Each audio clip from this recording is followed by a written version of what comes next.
Untuk informasi lebih lengkap dan berita terkait, jangan lupa untuk klik link di deskripsi. Dan jangan lupa juga untuk unduh aplikasi CNBC Indonesia di Google Play Store dan App Store. Dan yang terakhir, jangan lupa untuk subscribe ya.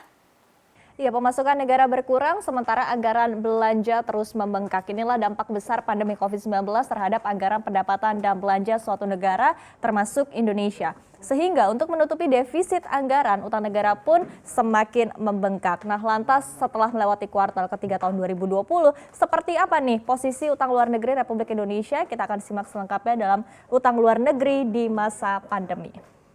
Nah, rilis dari Bank Indonesia menunjukkan bahwa utang luar negeri atau ULN Indonesia per akhir kuartal ketiga tahun 2020 ini mencapai 408,5 miliar dolar Amerika Serikat. Dan kalau kita kalikan dengan kurs rupiah, ini nilainya juga menjadi cukup fantastis, melebihi 5.000 triliun rupiah, tepatnya adalah di 5.775 triliun rupiah, bayangkan. Dan bahkan secara pertumbuhan di kuartal ketiga tahun 2020 ini, ULN RI tercatat memang tumbuh 3,8% secara year on year. Meski demikian, nilai ini sebetulnya menurun ya jika dibandingkan dengan pertumbuhan pada kuartal sebelumnya, yaitu adalah sebesar 5,1%. Dan hal ini dipengaruhi oleh transaksi pembayaran oleh ULN swasta. Nah, kita akan rinci lagi seperti apa detailnya. Jika dirinci, ini total utang luar negeri untuk sektor publik, yaitu adalah dari pemerintah dan juga dari Bank Sentral, ini mencapai 200,1 miliar dolar Amerika Serikat, di mana utang pemerintah di sini naik 1,6% secara year on year, dan pertumbuhan ini jika dibandingkan di kuartal kedua tahun 2020 ini lebih lambat ya, yaitu adalah 2,1% secara year on year di kuartal sebelumnya. Dan ini sekali lagi adalah karena pemerintah telah melakukan pembayaran utang luar negeri yang jatuh tempo di periode ini dan juga melakukan refinancing atau menerbitkan utang baru dengan biaya yang lebih rendah. Sementara untuk utang luar negeri di sektor swasta, ini termasuk adalah BUMN, ini mencapai 208,4 miliar dolar Amerika Serikat. Dan bahkan ini tumbuh 6% dan juga melambat jika dibandingkan dengan pertumbuhan pada kuartal sebelumnya, itu adalah kuartal 2 2020 yang sebelumnya ini tumbuh sebesar 8,4%. Lagi-lagi ini juga karena utang yang juga sudah jatuh tempo. Dan kalau kita lihat di sini meski demikian terkait dengan semakin membesarnya ULN Indonesia di kuartal ketiga 2020, Bank Indonesia pun mengklaim ya bahwa sebetulnya ULN pemerintah ini telah dikelola secara hati-hati, secara kredibel dan juga secara akuntabel untuk mendukung belanja prioritas di sepanjang tahun 2020. Adapun kita ketahui bahwa di tahun ini juga cukup membengkak dan bahkan dari total ULN pemerintah ini ada sekitar 23,7%-nya digunakan untuk sektor jasa kesehatan dan juga kegiatan sosial. Sementara 16,6% ini digunakan untuk sektor konstruksi dan 16,5% ini untuk sektor jasa pendidikan dan juga masih lagi dibagi untuk hal-hal lainnya menjadi prioritas di tahun 2020. Kita akan lihat seperti apa utang luar negeri yang sangat besar kita ketahui. Kemudian pertanyaannya adalah dari mana nih semua pinjaman yang kita dapatkan atau Indonesia dapatkan. Dan tentu kita ketahui bahwa memang negara kita ini banyak mendapatkan pinjaman dari negara-negara maju di dunia. Dan bahkan porsinya sebetulnya ini mencapai angka 215 miliar dolar Amerika Serikat atau lebih dari 50% dari total utang luar negeri kita. Dan coba kita breakdown sendiri seperti apa nih ya dari negara pemberi utang terbanyak untuk Indonesia. Yang pertama, tidak jauh-jauh, rupanya ini pemberi utang terbesar adalah negara tetangga kita dari Singapura, di mana untuk totalnya bisa kita lihat di sini adalah sebesar 69,1 miliar dolar Amerika Serikat atau setara dengan 977 triliun rupiah kalau kita rupiahkan. Dan memang tidak heran ya melihat Singapura, negara sekecil ini, tapi kok mampu memberikan Indonesia utang yang begitu besar begitu kan, ataupun juga memberikan utang kepada negara-negara lainnya. Karena memang kita ketahui Singapura ini mengandalkan sektor jasa keuangan dan juga perdagangan sehingga akhirnya bisa memberikan hutang yang begitu besar meskipun negaranya kecil. Nah, kita akan lihat di posisi kedua. Di sini ada negeri Paman Sam yang merupakan kiblat dari kapitalisme global, di mana kita ketahui bahwa total utang Indonesia kepada AS ini mencapai angka 29,3 miliar dolar Amerika Serikat atau setara dengan 414,2 triliun rupiah. Ini adalah data per September 2020.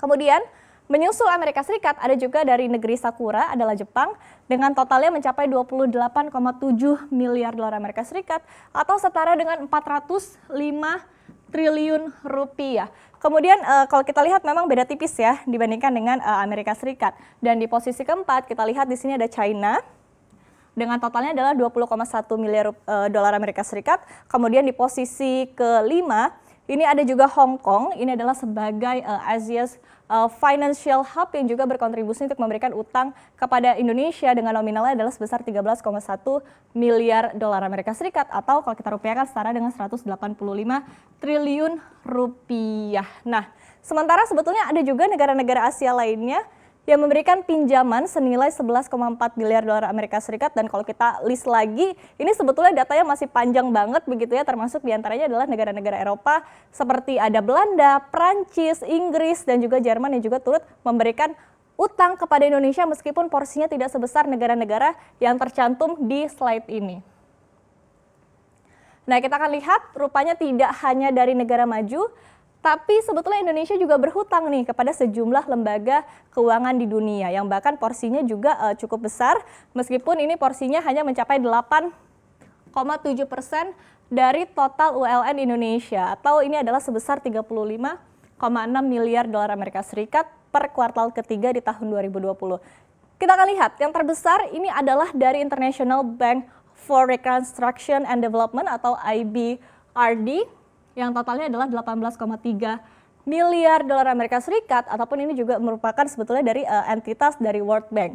Ini adalah nilainya sudah disebutkan 18,3 miliar dolar Amerika Serikat atau kalau kita rupiahkan ini adalah 260 triliun rupiah. Kemudian di posisi kedua ini ada juga dari Bank Pembangunan Asia ataupun juga ADB di mana nominalnya adalah 11,2 miliar dolar Amerika Serikat atau kalau kita rupiahkan ini adalah sebesar 158,4 triliun rupiah. Kemudian di posisi ketiga ada juga IMF atau Lembaga Moneter Dunia, kemudian ada juga mencapai nilai kita lihat di sini 2,7 miliar dolar dan juga terakhir ada dari Islamic Development Bank dengan nilai yang mencapai 1,2 miliar dolar Amerika Serikat. Baru kemudian ada juga sebetulnya beberapa lembaga dunia lainnya nominalnya juga tidak sebesar yang tercantum di slide ini. Nah, memang yang menjadi perhatian adalah seberapa besar sih saat ini rasio utang luar negeri Indonesia terhadap dengan produk domestik bruto ataupun juga PDB kita. Dan untuk kuartal ketiga tahun 2020 rasio ULN terhadap PDB kita ini rupanya mencapai 38,1%. Ini adalah per kuartal 3. Sementara untuk data-data sebelumnya ini adalah data-data dari sepanjang tahun. Nah, ini sebetulnya untuk di kuartal ketiga ini sebetulnya sudah menurun begitu kan jika kita bandingkan pada rasio sebelumnya adalah 37,4% di bulan sebelumnya. Meski terus meningkat, rasio ini sebetulnya masih bisa dikatakan aman ya karena mengacu kepada Undang-Undang Keuangan Negara nomor 17 tahun 2003 di mana rasio utang maksimum yang diperbolehkan ini adalah hingga 60%. Yang mana kondisi ini masih dikatakan dapat menopang kondisi makroprudensial ekonomi tanah air. Sementara dalam rangka untuk menjaga agar struktur ULN ini tetap sehat, Bank Indonesia ini juga serta pemerintah akhirnya terus memperkuat koordinasi didukung dengan penerapan prinsip kehati-hatian dalam pengelolaannya. Nah, peran ULN juga akan dioptimalkan dalam menopang pembiayaan pembangunan dan juga mendorong pemulihan ekonomi nasional. Dan meski sebetulnya utang negara ini masih bisa dikatakan aman menurut undang-undang, namun sebetulnya kondisi ini sudah menunjukkan lampu kuning. Pasalnya rasio ini juga sudah jauh lebih besar, setengah dari batas amannya itu adalah 30%. Nah, dengan kondisi pandemi yang masih belum selesai dan juga target pemerintah yang akan terus menggenjot infrastruktur di tahun depan, pertanyaannya adalah berapa lagi nih utang negara yang akan ditambah?